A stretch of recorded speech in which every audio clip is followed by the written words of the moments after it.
349वां दिन पाक कलाम में से पढ़ेंगे ज़बूर 143 उसकी पहली आयत से लेकर 12वीं आयत तक।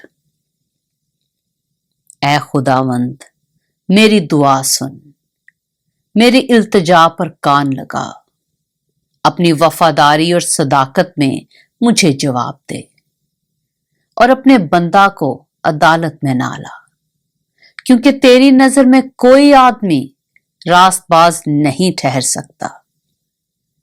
इसलिए कि दुश्मन ने मेरी जान को सताया है, उसने मेरी जिंदगी को खाक में मिला दिया और मुझे अंधेरी जगहों में उनकी मानद बसाया है, जिनको मरे मुद्दत हो गई हो।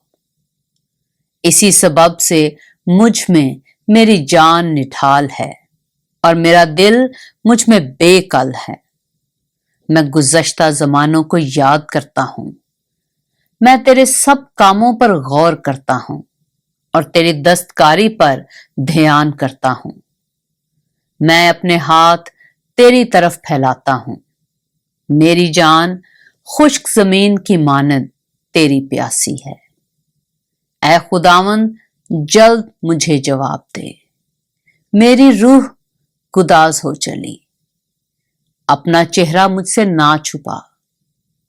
ऐसा ना हो कि मैं कब्र में उतरने वालों की मानद हो जाऊं।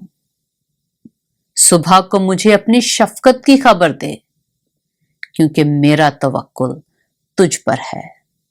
मुझे वो राह बता जिस पर मैं चलूं, क्योंकि मैं अपना दिल तेरी ही तरफ लगाता हूं। ऐ खुदावंद मुझे मेरे दुश्मनों से रिहाई बख्श, क्योंकि मैं पनाह के लिए तेरे पास भाग आया हूं।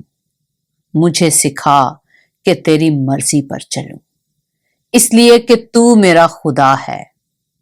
तेरी नेक रूह मुझे रास्ते के मुल्क में ले चले। ऐ खुदावंद अपने नाम की खातिर मुझे जिंदा कर, अपनी सदाकत में मेरी जान को मुसीबत से निकाल।